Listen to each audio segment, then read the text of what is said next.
Hey guys, and welcome back to my channel. It's your girl Leslie Ann King. For those who are new, welcome to my channel. Please be sure to click the subscribe button and click the like button if you like this video. Okay, so I have been married now for a year, a little over a year, like almost a year and a half actually. Not quite. Yeah, not quite, but almost like a year and a half now. So I thought it'd be cool to do a video to talk about what I have learned from this first year of marriage. So, and I want to be very honest and transparent in hopes that this will help someone else, whether you are single, you want to be married, or whether you are already married, you know, maybe you can relate, right? So yes, one thing I want us to be very honest about is that marriage, I think, is a blessing, but I also think marriage is hard. And I've seen people say like, oh, marriage is easy and you know it's supposed to be easy if you're with the right person. I do not agree with this. I think that no matter who, like if you're married to someone who is a different person from yourself, they're going to have completely different viewpoints on certain things. You may even have similarities in some area and differences in other areas. So you're now dealing with a completely different person. And that will cause clashes, especially if you did not live with that person before, which, you know, a lot of times that's what happens in like a Christian relationship. I did not live with my husband before marriage. So that was a completely new thing for me, and it changes the dynamic. I also have 2 stepkids. I have one that lives with me full time. And so I went from being single to married with children.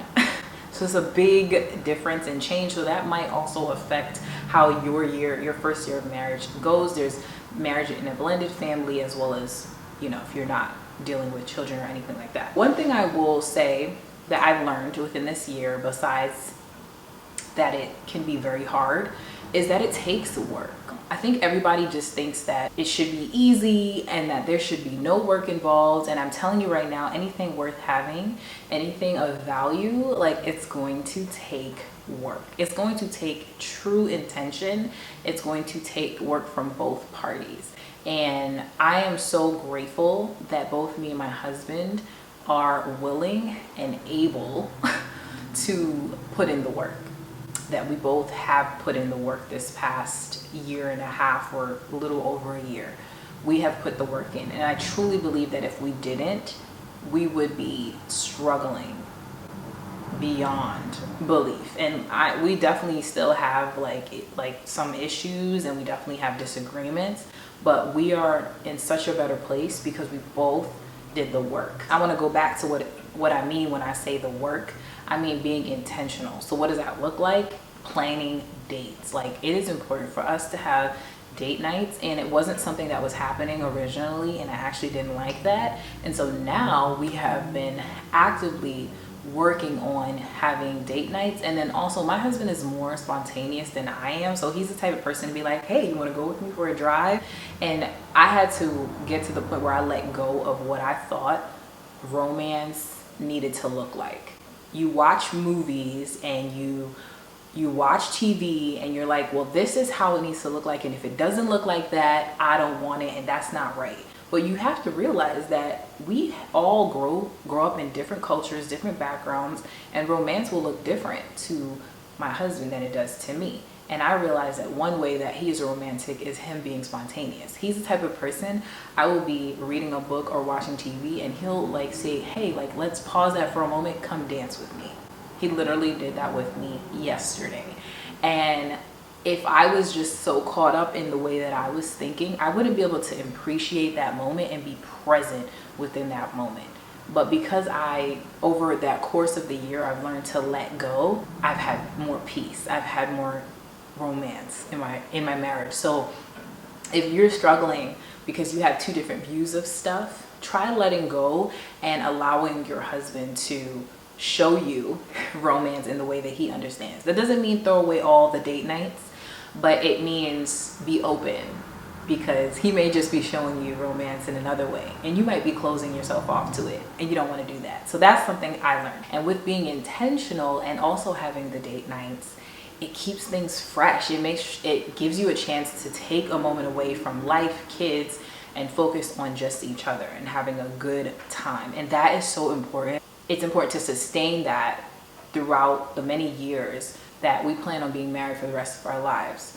You have to be intentional. If you think you're going to get married and things are just going to just fall into place without you doing nothing, you are mistaken, and you will find out that you are wrong. Yes, so another thing that I learned first year of marriage is the importance of community, the importance of having other Christian couples that you're around. So we have a small group from our church that is just married couples, and we also took a marriage class at a church, a different church, but it's still all Christians.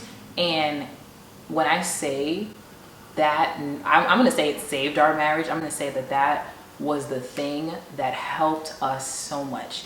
Having other couples around you that are also in different stages of marriage is so beneficial. It was so amazing for us to see, like, the facilitators who are also our friends. Like, we now have this great group of friends. It was so amazing to see the facilitators who have been married now for 39 years, no, I think 40 years of marriage, and then see someone that was married like 10 years, and then someone else that's married 20 years, and then another person who's also another couple that's a newlywed. That was so insightful, because sometimes you think what you're going through is not something that can be fixed, that it's never been an issue. I'm telling you, other married couples have been there, done that, and it can give you insight that you probably couldn't even see yourself. Having other people who also share your faith, who are also going through this journey, and hearing that they also struggled in the beginning, if hearing that they also fought or fight still or have disagreements still, it helps you to see perspective and be like, you know what, this isn't just our struggle. We're not alone. We have other people. Not only that, we have people who are praying for us, who are fighting for us. We have people we can go to for godly counsel. That is so important. And I think that's what it means when you get married and you have God involved, is also having, you know, God's people around you and being able to go to other people for godly counsel sometimes, who may have been married way longer than you. That makes such an impact on your marriage. And I think having that community will support your marriage and help you to stay committed to each other. Because when you see other people, other couples staying committed to each other through, and some people have gone through way worse than what you think you're going through, it's a light. It's such a light, and it's so helpful to anybody who is single, to anyone that is married and may not have community. I implore you, I am encouraging you and just really recommending that you find community. It is such a key. It is so important. And I think marriage would really struggle without having that. So that's something I learned within the first year of marriage. I'm glad I learned it the first year as opposed to the 10th year. Not that it matters if you learn that in the 10th year or not, but knowing that from early on, it's such a help for us. Another thing that I learned in this first year of marriage is sometimes you're not going to get your way. It's just what it is. Like, sometimes somebody is going to lose. Is it really a loss if your spouse, if you look at it from this perspective, is it really a loss if your spouse is benefiting, or the choice that they made actually still benefits the family, whether it's me or my husband?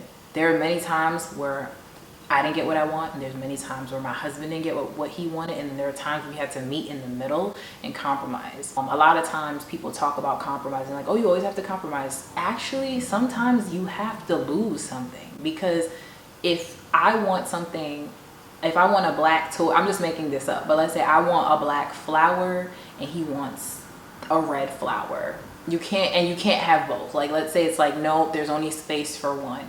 Someone's going to lose in that moment. There is no compromise. It's just something has to be chosen, and that's okay. That's okay, because it's not always going to be that way. And you know, ultimately, the decision, I feel like, really does eventually benefit the whole family. Because sometimes I may want something, but maybe that's not the best for me and my husband and the kids.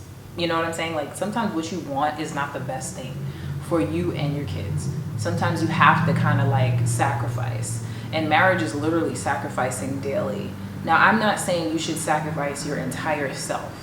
I know you will have to die to yourself. That means that sometimes you won't get things your way, but I don't think that God wants you to come into a marriage and completely lose yourself. God made you a certain way. God made your temperament. You guys might have different temperaments, and that is going to benefit your marriage. So don't completely lose that. Don't completely lose yourself. Just like when people become mothers and they just make their, or fathers, like they become parents and they completely lose themselves in their children and they end up suffering mentally. I'm not saying that. Definitely do stuff for yourself. Make sure you prioritize your mental health and self-care, and that you do things for yourself within marriage. Don't lose yourself to your spouse. Don't lose yourself to the point where you do nothing for you, because it will make you a miserable wife. It will make you a miserable mother, because you have nothing that you're doing for you. You have to pour into your own cup before you can pour into somebody else's cup. It's just like when you're on the plane and they say, hey, fix your own oxygen mask first before you fix somebody else's. So that's something else that I learned. Pour into your cup, because if you don't, you'll be miserable and you'll have resentment. You'll feel like, oh, I do everything for my husband. I do everything for my wife. I do everything and I do nothing for me. And that's draining, because when you keep pouring into someone else's cup and there's nothing in yours, you're empty. And it's important to still fill your cup up. And that also means filling your cup up with God, making sure that you make time for God while you are in a relationship, because now you do have less time because you have children possibly, or you have just another person that you are helping them, with life and all of that. So you have to be more intentional too with your time with God. But I promise you, when you don't, you will see that your relationship suffers. And that's something that I saw.